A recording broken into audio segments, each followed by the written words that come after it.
हाय दोस्तों, हमारे YouTube channel star study point में आप लोगों का स्वागत है। तो चलिए, तो आज हम लेकर आए हैं संसद पार्ट 3 से कार्य संचालन एवं विधायी प्रक्रिया का दूसरा वीडियो। प्रश्न 34 है, संविधान की विषय सूचियों में दिए गए विषयों के अतिरिक्त विषयों पर कौन कानून बना सकता है। तो ये है सर्वोच्च न्यायालय, बी है संसद, सी है राज्य विधानमंडल, डी है क्षेत्रीय परिषदें। तो क्या होगा उत्तर इसका? ऑप्शन जो है बी हो जाएगा। भारतीय संविधान का अनुच्छेद 248 अवशिष्ट विधायी शक्तियों के बारे में प्रावधान करता है। इसके अनुसार संसद को किसी ऐसे विषय के संबंध में जो स्मृति सूची या राज्य सूची में प्रगणित यानी उल्लेखित नहीं है, विधि बनाने की अनन्य शक्ति प्राप्त है। ठीक। अगला प्रश्न है, अध्यक्ष सदन के किसी भी सदस्य को बोलने से रोक सकता है और अन्य किसी सदस्य को बोलने दे सकता है। यह घटना कहलाती है। ए है मर्यादा, बी है पक्ष त्याग, सी है अंतरप्रदन और डी है बैठ जाना। तो क्या हो जाएगा इस प्रश्न का उत्तर? ऑप्शन डी हो जाएगा, बैठ जाना। यानी मर्यादा का मतलब होता है विनम्र एवं स्वीकार्य व्यवहार बनाए रखना। पक्ष त्याग का मतलब होता है सदन के किसी सदस्य द्वारा यह जिस दल से चुनकर आया है उसका त्याग कर दूसरे दल में शामिल होना, पक्ष त्याग ये कहलाता है। अंतरप्रदन का मतलब होता है किसी सरकारी अधिकारी से किसी नीति या कार्य के विवरण की मांग हेतु संसदीय प्रक्रिया अंतरप्रदन कहलाती है। अब बैठ जाना का मतलब होता है अध्यक्ष किसी भी सदस्य को बोलने से रोककर अन्य को बोलने के लिए कह सकता है, तो इसको बोला जाता है बैठ जाना। अगला प्रश्न है कि संसद में शून्य काल का समय है। तो यह है सुबह 9 बजे से 10 बजे तक, बी है सुबह 10 बजे से 11 बजे तक, सी है सुबह 11 बजे से दोपहर 12 बजे तक और डी है दोपहर 12 बजे से अपराह्न 1 बजे तक। तो क्या हो जाएगा इस प्रश्न का उत्तर? सी और डी जो है सी डी दोनों हो जाएगा। देखिए, शून्यकाल विशिष्ट भारतीय संसदीय व्यवहार है। लोकसभा के प्रश्नकाल के बाद का समय शून्यकाल कहा जाता है, जिसकी अवधि अधिकतम 1 घंटा हो सकती है, जिसे 0 आवर भी कहा जाता है।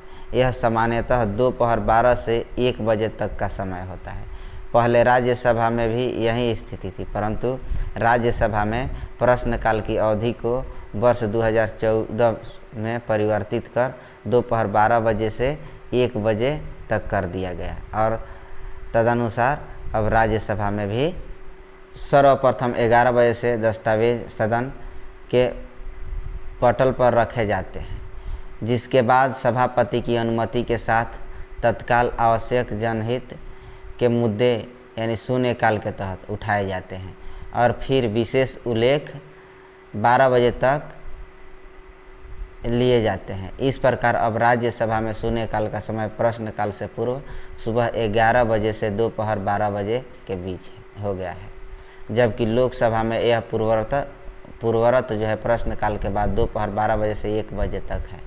तो संसदीय प्रक्रिया में शून्यकाल शब्द को औपचारिक मान्यता प्राप्त नहीं है। शून्यकाल में किसी तत्काल आवश्यक जनहित के मामले को उठाने के लिए सदस्य प्रतिदिन अध्यक्ष सभापति को पूर्व सूचना देते हैं। किसी मामले को उठाने या न उठाने की अनुमति या मामलों के क्रम का निर्णय अध्यक्ष यानी सभापति पर निर्भर करता है। इस दौरान सदन का कोई सदस्य अत्यंत महत्वपूर्ण विषयों से संबंधित प्रश्न मंत्रियों से पूछ सकता है और उत्तर देने को कह सकता है। प्रश्न 38 है, शून्यकाल संसदीय व्यवस्था को किस देश की देन है। तो ए है भारत की, बी है अमेरिका की, सी है ब्रिटेन की और डी है स्विट्जरलैंड की। तो क्या होगा उत्तर इसका? ऑप्शन जो है ए हो जाएगा भारत की। अगला प्रश्न है, लोकसभा में शून्यकाल की अवधि अधिक से अधिक कितनी हो सकती है। तो ए है 30 मिनट, बी है 1 घंटा, सी है निश्चित काल के लिए और डी है 2 घंटा। तो क्या हो जाएगा इस प्रश्न का उत्तर? ऑप्शन बी हो जाएगा 1 घंटा। अगला प्रश्न है, राजनीतिक शब्दावली में शून्यकाल का अर्थ है। तो ए है वह दिन जब संसद में कोई कार्य नहीं होता, बी निलंबित प्रस्ताव, सी स्थगन काल और डी प्रश्न उत्तर सत्र। तो क्या हो जाएगा इस प्रश्न का उत्तर? ऑप्शन जो है डी हो जाएगा, प्रश्न उत्तर सत्र।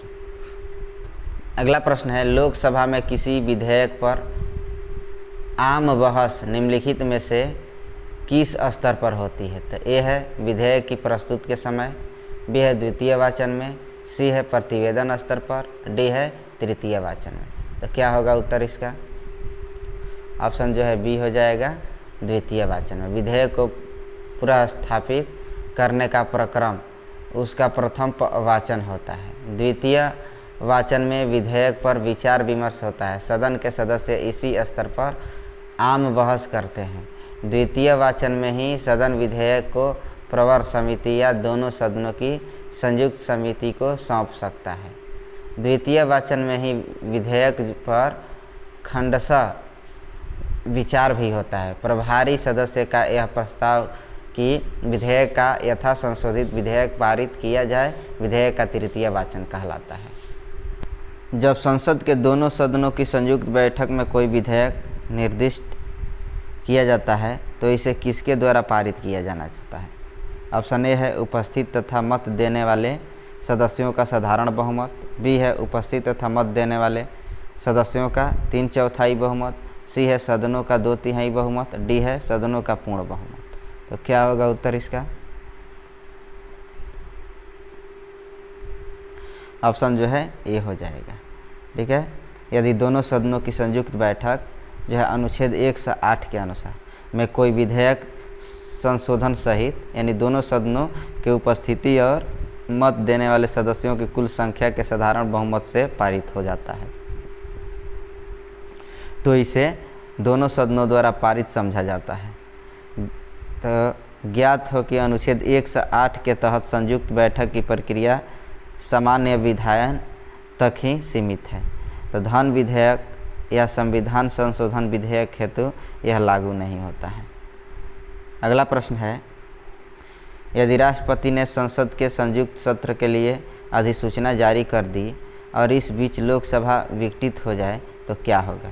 तो ए है संयुक्त सत्र यथा समय आहूत होगा, बी है संयुक्त सत्र निरस्त हो जाएगा, सी है संयुक्त सत्र नई लोकसभा के गठन के बाद होगा, डी है विधेयक व्यापकगत हो जाएगा। तो क्या होगा इसका उत्तर? ऑप्शन जो है ए हो जाएगा, संयुक्त सत्र यथा समय आहूत होगा।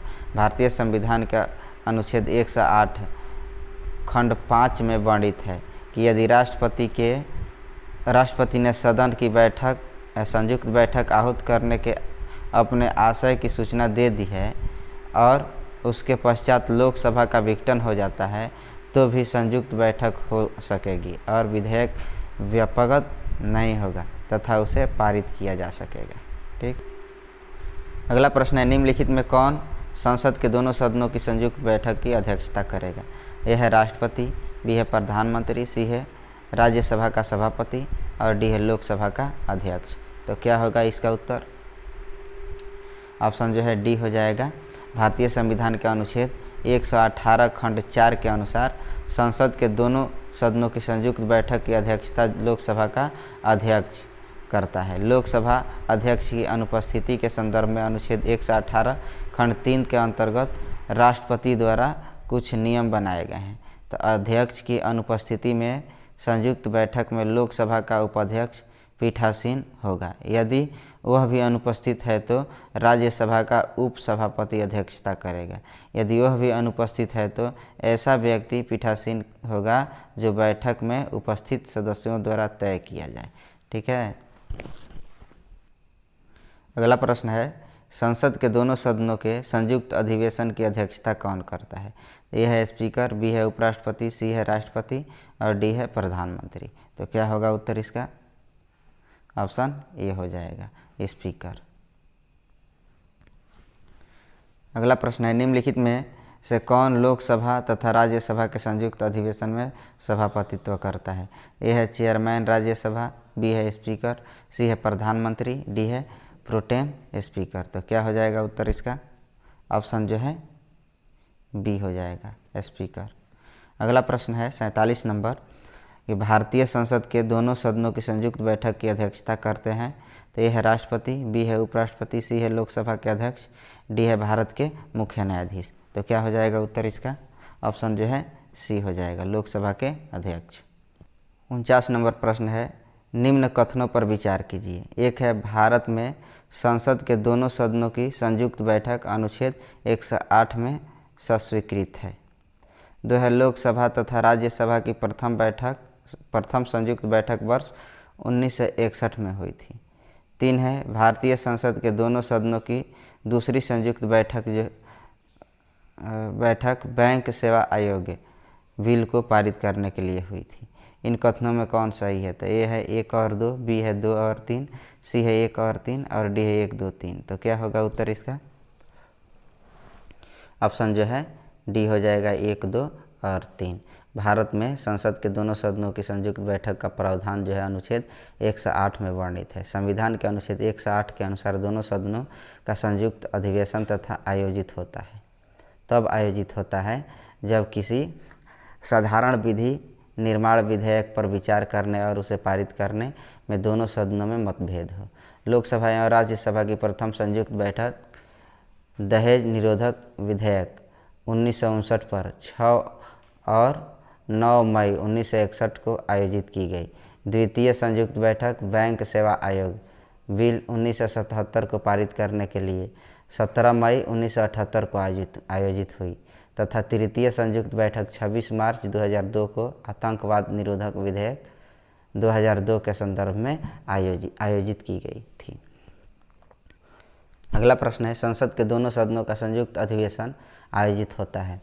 1 है भारत के राष्ट्रपति के निर्वाचन के लिए, 2 है भारत के उपराष्ट्रपति के निर्वाचन के लिए, 3 है संविधान में संशोधन से संबंधित विधेयक को पारित करने के लिए और 4 है एक ऐसे विधेयक पर विचार करने और उसे पारित करने के लिए जिस पर दोनों सदनों में मतभेद हो।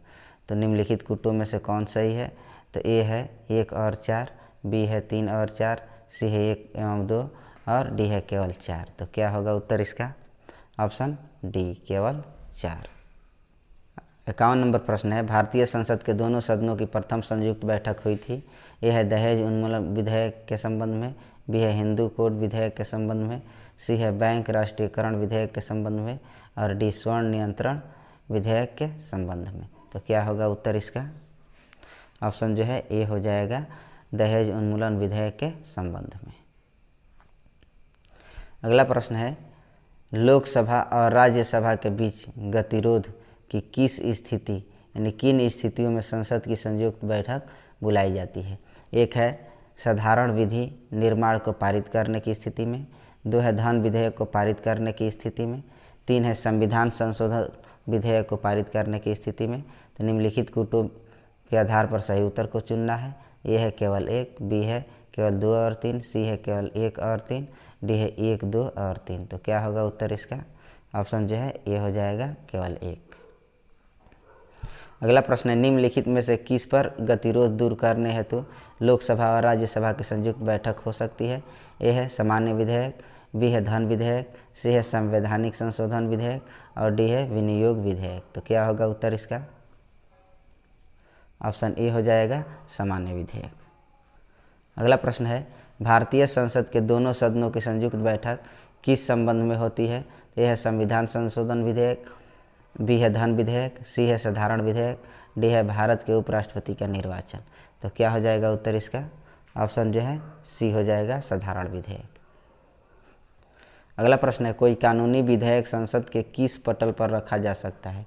ए है लोकसभा में, बी है राज्यसभा में, सी है दोनों में से संसद के एक पटल पर, डी है उपयुक्त में से कोई नहीं। तो देखिए, कोई भी कानूनी विधेयक संसद के दोनों सदनों में से एक के पटल पर रखा जा सकता है, जबकि धन विधेयक तथा अनुच्छेद 110 के खंड जो है 1 के उपखंड क से उपखंड च में निर्दिष्ट किसी विषय के उपबंध करने वाले वित्त विधेयक या संशोधन जो है केवल लोकसभा में प्रस्तुत किए जाते हैं। तो ऑप्शन जो है इसका सी हो जाएगा। ठीक है, दोनों में से एक के पटल पर। अगला प्रश्न है, निम्नलिखित कथनों में से कौन से कथन सही है? यह है लोकसभा में लंबित कोई विधेयक उसके 17 पर व्यापगत यानी लैप्स हो जाता है। 2 है राज्यसभा में लंबित कोई विधेयक जिसे लोकसभा ने पारित नहीं किया है, लोकसभा के विघटन पर व्यापगत नहीं होगा। नीचे दिए गए कूट का प्रयोग कर सही चुनना है। तो यहाँ जो है ए केवल 1, बी केवल 2, सी 1 और 2 दोनों, डी में न तो 1 और न तो 2। तो क्या होगा उत्तर इसका? इस प्रश्न का उत्तर हो जाएगा ऑप्शन बी केवल 2। अनुच्छेद 107 खंड 3 के अंतर्गत संसद में लंबित विधेयक सदनों के 17 के कारण व्यापगत नहीं होगा, अतः कथन 1 असत्य है। अनुच्छेद 107 खंड 5 के अनुसार लोकसभा में लंबित विधेयक अथवा लोकसभा द्वारा पारित एवं राज्यसभा में लंबित विधेयक लोकसभा के विघटन पर व्यापगत हो जाएगा, जबकि अनुच्छेद 107 खंड 4 के अंतर्गत राज्यसभा में लंबित विधेयक जिसको लोकसभा ने पारित नहीं किया है, लोकसभा के विघटन पर व्यापगत नहीं होगा, अर्थात कथन 2 सत्य है। अतः इस तरह से हम देखते हैं तो विकल्प बी सही हो जाएगा। अगला प्रश्न है, संविधान के किस प्रावधान में कहा गया है कि विधि के प्राधिकार के बिना न तो कोई कर लगाया जा सकता है और न ही एकत्रित किया जा सकता है?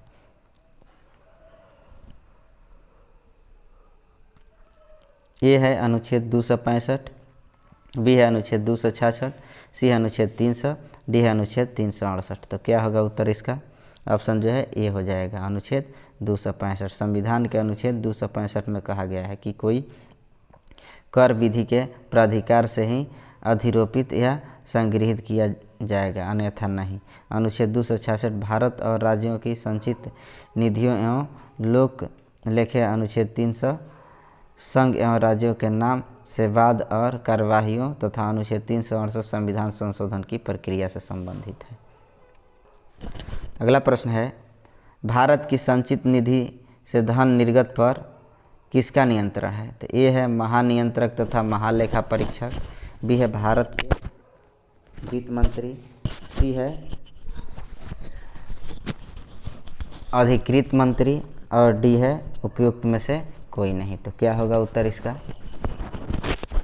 इस प्रश्न का उत्तर हो जाएगा ऑप्शन जो है डी, उपयुक्त में से कोई नहीं।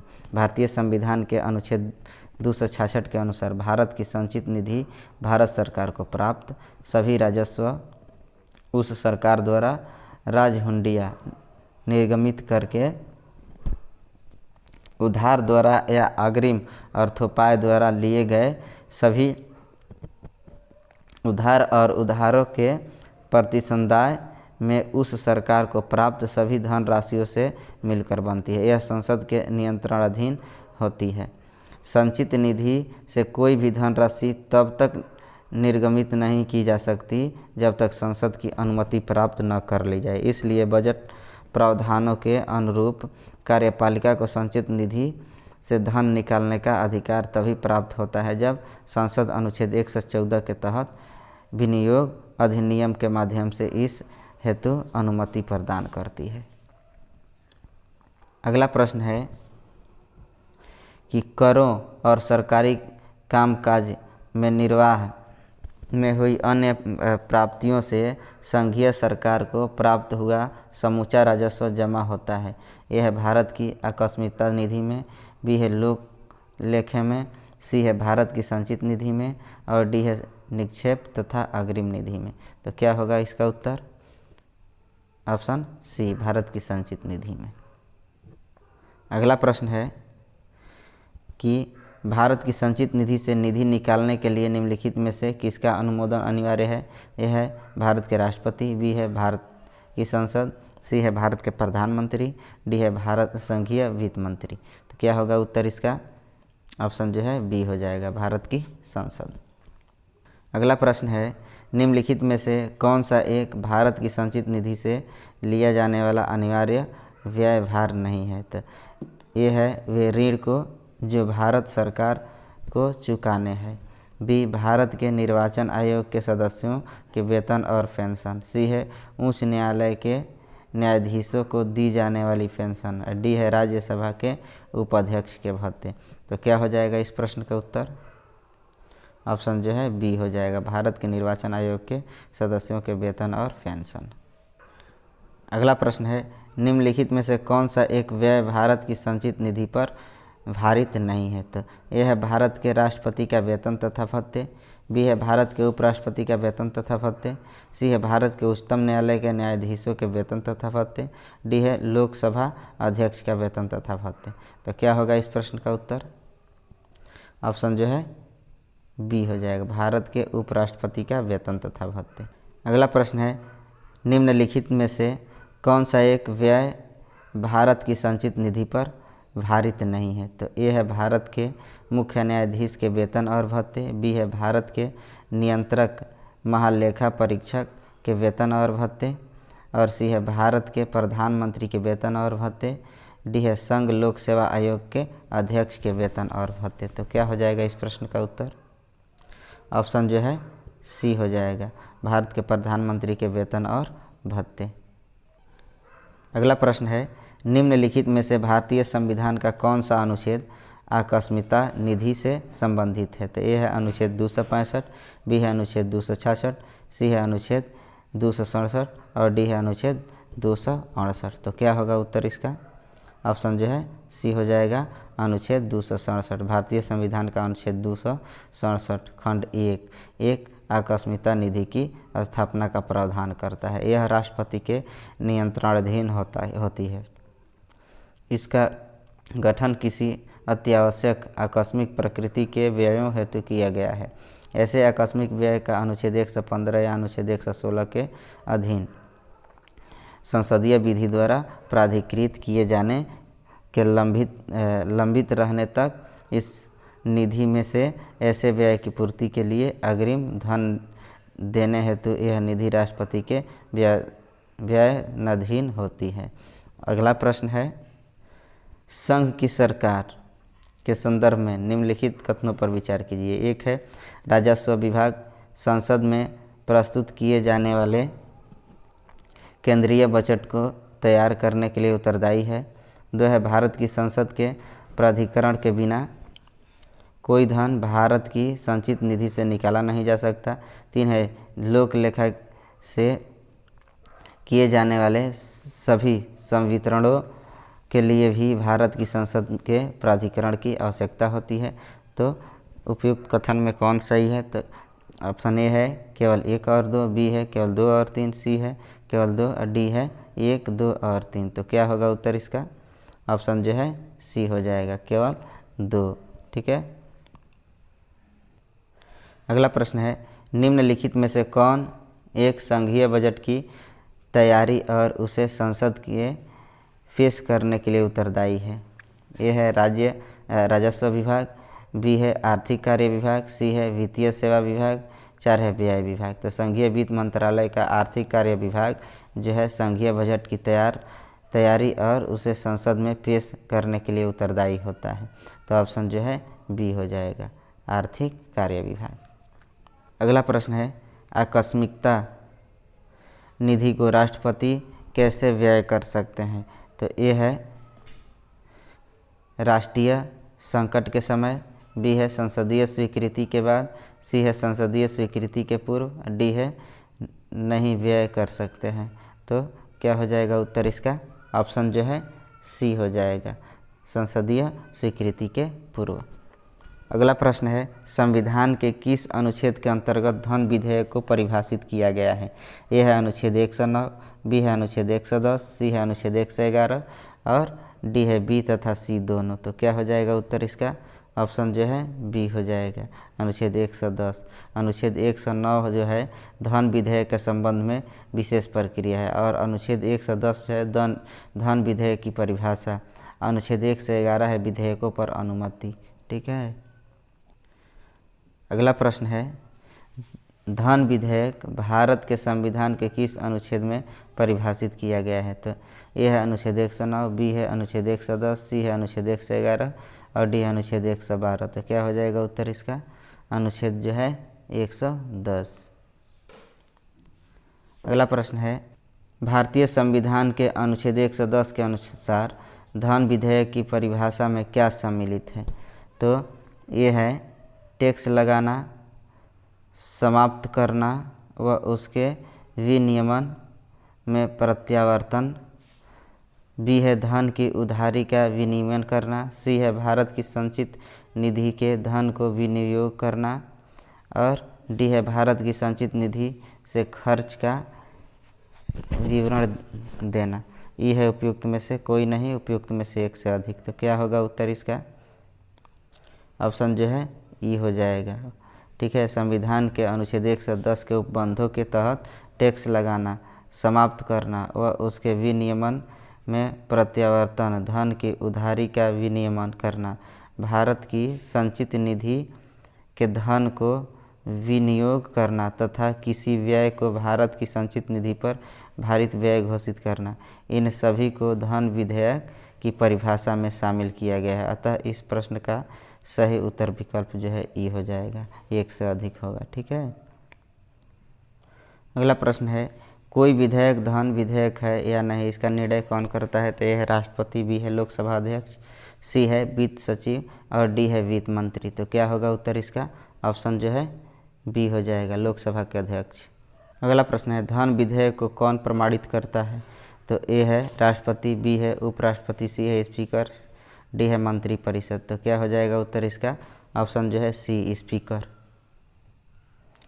अगला प्रश्न है वित्त विधेयक को प्रस्तुत करने के विषय में निम्नलिखित में से कौन सा कथन सही है? तो ये है वित्त विधेयक राज्यसभा में प्रस्तुत होता है, बी है यह संसद के किसी भी सदन में प्रस्तुत किया जा सकता है, सी है यह लोकसभा में प्रस्तुत नहीं किया जा सकता है, डी है यह लोकसभा में प्रस्तुत किया जा सकता है। तो क्या हो जाएगा उत्तर इसका? ऑप्शन जो है डी, यह लोकसभा में प्रस्तुत किया जाता है।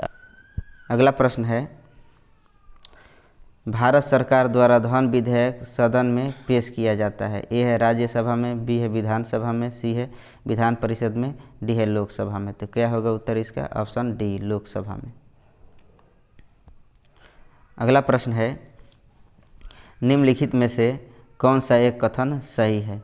तो ए है धन विधेयक राज्यसभा में पुनः स्थापित किया जाता है, बी है धन विधेयक संसद के दोनों सदनों में से किसी में भी पुनः स्थापित किया जा सकता है, सी है धन विधेयक लोकसभा में पुनः स्थापित नहीं किया जा सकता है, डी है धन विधेयक लोकसभा में पुनः स्थापित किया जाता है।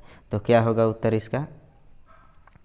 ऑप्शन जो है डी हो जाएगा, धन विधेयक लोकसभा में पुनः स्थापित किया जाता है। संविधान के अनुच्छेद 109 खंड 1 के अनुसार धन विधेयक राज्यसभा में पुनः स्थापित नहीं किया जा सकता, धन विधेयक लोकसभा में ही पुनः स्थापित यानी प्रस्तुत किया जाता है। ठीक, धन विधेयक लोकसभा द्वारा पारित किए जाने के पश्चात राज्यसभा को उसकी सिफारिशों के लिए जो है प्रेषित किया जाता है, जिसे राज्यसभा अधिकतम 14 दिनों तक रोक सकती है। अनुच्छेद जो है 109 खंड 5 के अनुसार यदि राज्यसभा धन विधेयक को 14 दिनों की अवधि में नहीं लौटाती है तो उसे राज्यसभा द्वारा भी उसी रूप में पारित मान लिया जाता है जिसे वह लोकसभा द्वारा पारित किया गया था।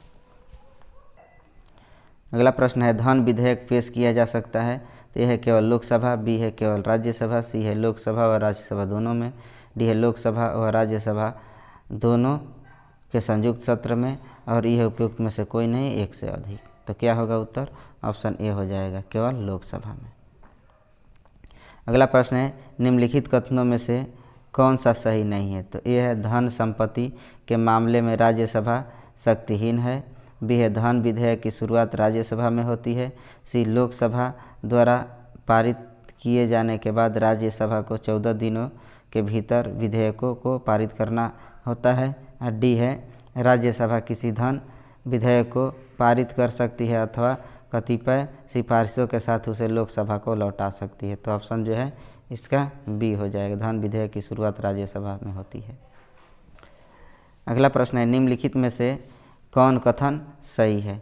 तो ये है धन विधेयक राज्यसभा में प्रस्तुत होता है, बी है धन विधेयक लोकसभा में प्रस्तुत होता है, सी है यह संसद के किसी भी सदन में प्रस्तुत किया जा सकता है, डी है यह लोकसभा में प्रस्तुत नहीं किया जा सकता है। तो ऑप्शन जो है बी हो जाएगा, धन विधेयक जो है लोकसभा में प्रस्तुत होता है।